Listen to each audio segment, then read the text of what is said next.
लगभग आधी रात का समय था। एक नवयुवक अपने हाथ में एक बैग पकड़े हुए शायद अपने घर की ओर बढ़ रहा था, लेकिन उसके चेहरे पर एक अजीब सा डर था। वो अपने कदमों को तेज तेज बढ़ा रहा था, लेकिन जैसे ही वो गांव के कुएं के पास पहुंचा, उसका पूरा शरीर पसीने से भीग गया। वो वहां से मानो पलक झपकते ही गायब हो जाना चाहता। आलतू चल आलतू, आई बला को टाल दूं। हे प्रभु रक्षा करना, यहाँ से सही सलामत चले जाऊं। उसने अपने कदमों की रफ्तार को तेज की, लेकिन जैसे ही वो कुएं के पास से गुजरा तो उसके कानों में किसी की पायल की आवाज पड़ी। उस आवाज को सुनकर डर के मारे उसके पैर वहीं जम गए और उसके कंधे पर उसे कुछ महसूस हुआ। उसने हिम्मत करके पीछे मुड़ा तो घूंघट ओढ़े एक औरत उसके सामने खड़ी थी। उसे देखते ही डर से उसका चेहरा फीका पड़ गया। तभी उस औरत ने अपना हाथ उसके चेहरे की तरफ बढ़ाया और उसकी गर्दन को एक ही झटके में मरोड़ दिया और वो निढाल होकर जमीन पर गिर पड़ा। अगली सुबह जब लोग वहां से गुजरे तो कुएं के बाहर लोगों का जमावड़ा लग गया।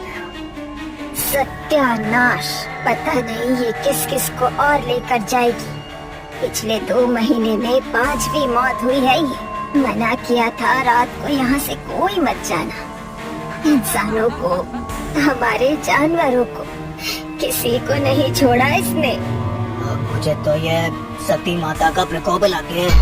सती आसरा का स्थान बनाना होगा।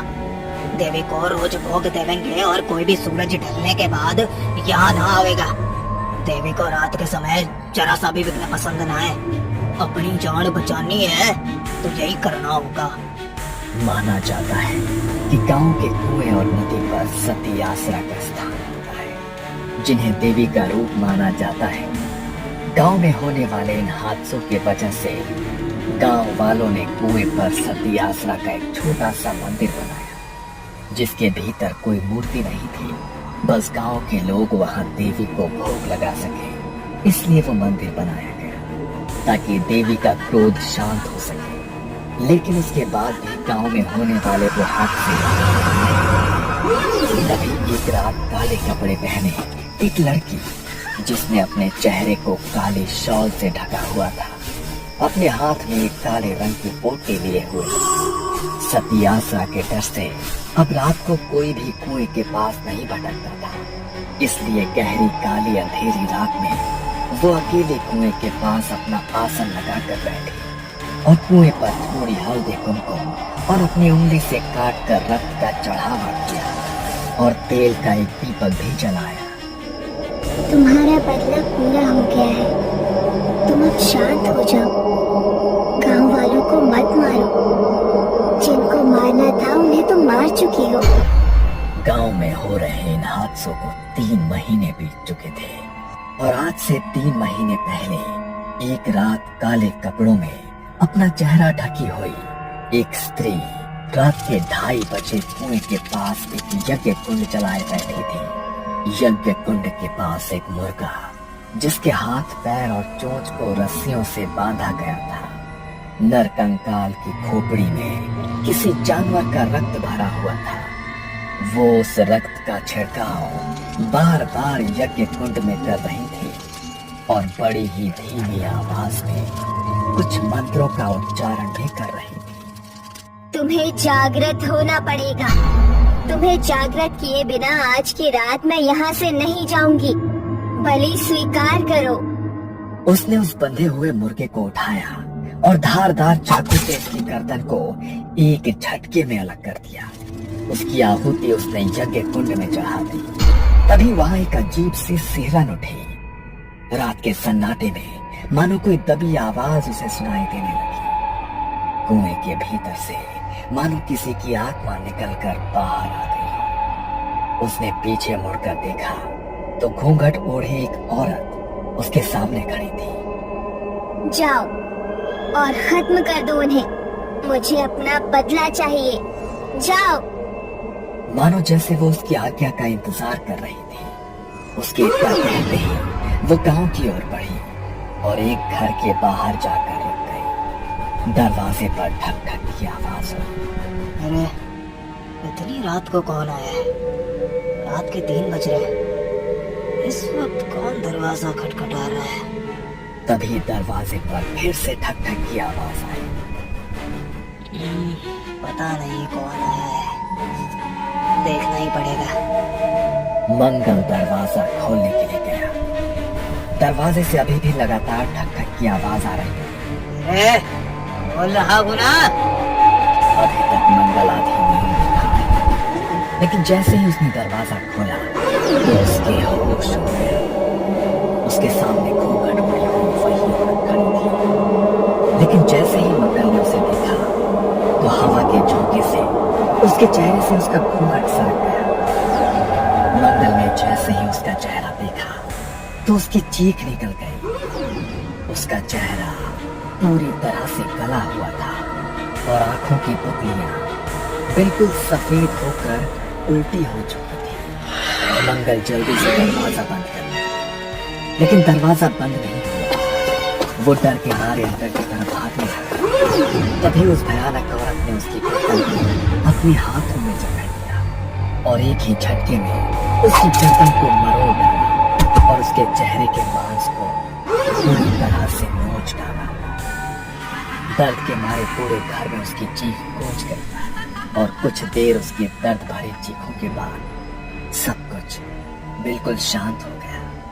अगली सुबह जब परिवार वाले घर पहुंचे तो उसका ऐसा हाल देखकर उनके पैरों तले जमीन खिसक गई। ये क्या हो गया मेरे भाई को? तुझे इतनी बेरहमी से किसने मार डाला मेरे भाई? किसने मार डाला तुझे? अभी तो सिर्फ इसकी जान गई है, अभी तो तेरा मरना बाकी है। जितनी बेरहमी से इसकी मौत हुई है, उससे ज्यादा बेरहमी से अब तू मारा जाएगा। राजेश अपने भाई से लिपटकर बिलख बिलख कर रो रहा था। उसने गांव वालों के साथ जाकर अपने भाई का अंतिम संस्कार किया। रात को वो अपने भाई की तस्वीर को अपने हाथों में ले रो रहा था। मत रो बेटा, भगवान ने हमारी जिंदगी में यही दुख लिखा था। पहले मेरा बड़ा बेटा चल बसा और अब मंगल। ना जाने किसका श्राप लग गया है हमारे घर को। एक के बाद एक अनहोनी घटती ही जा रही है। मंगल की मौत कोई सामान्य मौत नहीं है माँ। किसी ने जानबूझकर मारा है उसे। उसकी हालत नहीं देखी क्या तुमने? कैसे उसके चेहरे पर पूरा मांस नोचा हुआ था। मैं वो फिर से याद नहीं करना चाहता हूँ माँ, लेकिन जिसने भी मेरे भाई के साथ ऐसा किया है, मैं उसे ढूंढ कर निकालूंगा। नहीं छोड़ूंगा उसे माँ, मैं नहीं छोड़ूंगा उसे। उन दोनों की आंखों के आंसू रुकने का नाम नहीं ले रहे थे। 13 दिन बाद मंगल की सभी अंतिम क्रियाएं पूरी हुई। घर में बिल्कुल सन्नाटा पसरा हुआ था। राजेश अपनी माँ के कमरे में एक गद्दा डालकर सोया हुआ था। तभी रात के लगभग 3 बजे दरवाजे पर वही ठक ठक की आवाज हुई। उस आवाज से राजेश की नींद टूट गई। उसने घड़ी में समय देखा तो वो भी हैरान रह गया। इतनी रात को घर पे कौन है? फिर से दरवाजे पर ठक ठक की आवाज हुई। माँ की नींद ना टूट जाए इसलिए राजेश बिना सोचे समझे दरवाजा खोलने चला गया। लेकिन जैसे ही उसने दरवाजा खोला, उसके सामने भी वही घूंघट वाली औरत खड़ी थी। उसने अपने चेहरे से अपना घूंघट हटाया और सीधे राजेश की गर्दन की ओर हाथ बढ़ाकर एक ही झटके में उसके गर्दन को मरोड़ डाला। वो उसी वक्त निढाल होकर जमीन पर गिर गया। उसे चीखने का भी वक्त नहीं मिला। अगले दिन उसके अंतिम संस्कार की क्रिया की गई। लेकिन ये सिलसिला यही नहीं रुका। जैसे ही राजेश की मौत के 13 दिन बाद उसकी अंतिम क्रियाएं पूरी की गई तो उसके अगले दिन घर के आंगन में उनकी माँ का मृत शरीर मिला, जिनके चेहरे का मांस मानो किसी वैश्य दरिंदे ने नोच लिया। सबसे बदकिस्मती की बात ये थी कि उनका क्रियाकर्म करने के लिए अब घर में कोई भी उनका वारिस, कोई भी सदस्य नहीं बचा था। ना जाने इनके परिवार को तो किसकी नजर लग गई है। तीनों बच्चे मर गए, राधा भी मारी गई। इन तीनों की मौत ही सामान्य ना है। मन्ने तो लागे है कि किसी ऊपरी हवा ने इनके पूरे खानदान को खत्म किया है, वरना ऐसा हंसता खेलता परिवार ऐसे खत्म नहीं हो सकता। लोगों की उस भीड़ में काले कपड़े पहने अपने चेहरे को ढकी हुई वही औरत खड़ी थी, लेकिन उसकी आंखों में अब एक चिंता थी, जैसे कुछ तो ऐसा हो गया हो जिसकी उसने भी कल्पना नहीं की थी। ये सब क्या हो रहा है? उसे तो बस उन दोनों को मारना था, उसने इसे भी क्यों मार डाला? कहीं कुछ गलत तो नहीं हो गया? आधी रात को काला कपड़ा ओढ़कर वो फिर से अपने हाथों में पोटली लिए कुएं की तरफ बढ़ने लगी, लेकिन तभी उसने देखा कि कुएं के पास एक आदमी अपनी साइकिल से गुजर रहा है। मगर देखते ही देखते वहां पायलों की आवाज गूंजी और उसके सामने घूंघट ओढ़ी वो स्त्री अचानक से आकर खड़ी। डर के मारे वो आदमी साइकिल से गिर पड़ा।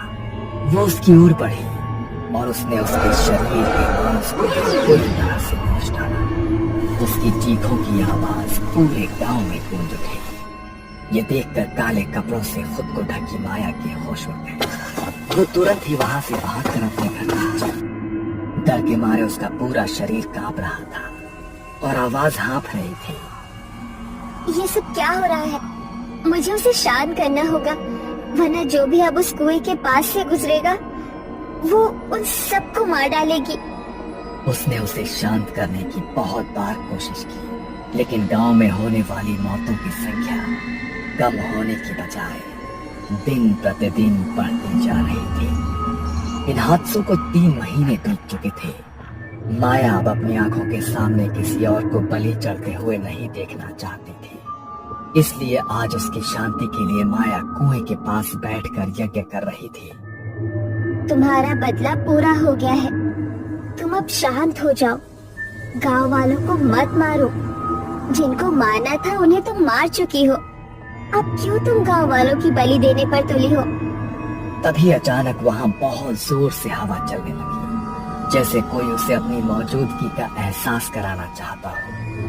कुएं की मंडेर पर जल रहा वो दीपक हवा के झोंके से बुझ गया और उसे भी अपने आसपास पायल की आवाज सुनाई देने लगी। उसने पीछे मुड़कर देखा तो वही औरत उसके सामने खड़ी थी। उसके चेहरे से घूंघट हट चुका था और उसका भयानक चेहरा गुस्से में उसे ही देख रहा था। देखो, तुम्हें शांत होना होगा। तुम अपनी छोटी बहन को इस तरह नहीं मार सकती। मैंने तो बस तुम्हारे बदले के लिए तुम्हें जागृत किया था। तुम दूसरों की जान क्यों ले रही हो? उन्होंने तुम्हारे साथ जो किया उसका बदला ले लिया है ना तुमने? आज से 4 महीने पहले गांव के एक घर में मातम का माहौल था। घर के बड़े बेटे का उसकी शादी के कुछ समय बाद ही निधन हो गया था। घर में 2 जवान बेटे थे जिनकी नजर अपनी विधवा जवान भाभी पर पड़ गई थी।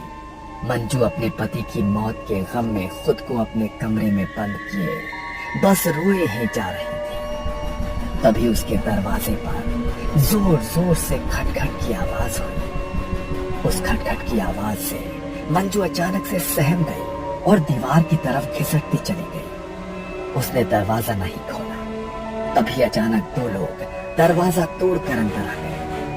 इतनी देर से हम लोग दरवाजा खटखटा रहे हैं, तुझे समझ में नहीं आ रहा है? तुझे क्या लगा था कि तू दरवाजा नहीं खोलेगी तो हम अंदर नहीं आ पाएंगे? देखो, ऐसा मत करो। मैं तुम्हारी भाभी हूँ। भाभी माँ के समान होती है। कुछ तो सोचो। चुप, बिल्कुल चुप। तो इस घर की बहू है। अब हमारा भाई तो मारा गया, अब तुम्हारे ऊपर हमारा भी तो कुछ हक हुआ ना। अब अपने ये आंसू बंद करो। वो दोनों किसी शैतान की तरह हंसते हुए मंजू की तरफ बढ़ने लगे। मंजू इस तरह अपनी इज्जत को अपने हाथों बर्बाद होते नहीं देख सकती थी। उसने उन्हें धक्का दिया और बाहर की तरफ भागा। वो दोनों भी उसके पीछे पीछे भागा। उनसे अपना पीछा छुड़ाने के लिए वो गांव के कुएं की तरफ दौड़े और उनसे अपना रक्षण करने के लिए कुएं के अंदर कूद गए। अब क्या करें? ये तो कुएं में कूद गई भाई। अरे कूद गई तो कूद गई, तू निकल यहाँ से, वरना अगर किसी ने देख लिया ना तो उसके मरने का इल्जाम हमारे ऊपर ही लग जाएगा। मैं अच्छी तरह जानती हूँ कि क्यों मरी है मेरी बहन और कौन है उसकी मौत का जिम्मेदार। तेरी मौत का बदला तो मैं लेकर रहूंगी मेरी बहन। माया अब अपनी बहन की आत्मा को जागृत करके उसकी मौत का बदला तो ले चुकी थी, लेकिन उसने अपनी बहन की आत्मा को जिन तांत्रिक विधियों के जरिए जागृत किया था उसे शांत कर पाना अब उसके लिए नामुमकिन हो गया था। वो अपने कमरे में घबराई हुई बैठी थी। तभी रात के लगभग 1:30 बजे किसी ने उसका दरवाजा खटखटाया। इतनी रात के कौन आया है? माया ने जाकर दरवाजा खोला तो घूंघट के अंदर वो आदमी अब उसके सामने उसे देखकर माया के रोंगटे खड़े हो गए। तुम नहीं, देखो, तुम मुझे नहीं मार सकती। मैंने तो तुम्हें इसलिए जागृत किया था ताकि तुम अपनी मौत का बदला ले सको। होश में आओ। मृत्यु के बाद आत्मा किसी की सगी नहीं होती। माया ने उसे जागृत तो कर दिया, लेकिन अंत में वो खुद भी उसकी मौत का कारण बन गई। उसने अपने हाथ माया के गर्दन की तरफ बढ़ाए और एक ही झटके में उसके गर्दन को भी मरोड़ डाला। और माया की कुछ आखिरी चीखों के बाद सब कुछ बिल्कुल शांत हो गया। कहा जाता है कि गांव के लोगों ने डर के मारे पूरे गांव को खाली कर दिया और दूसरी जगह स्थानांतरित हो गए, लेकिन लाल घूंघट में वो आत्मा आज भी उस गांव में भटकती रहती है और जो भी उसके सामने आता है उसे वो मौत के घाट उतार देती है।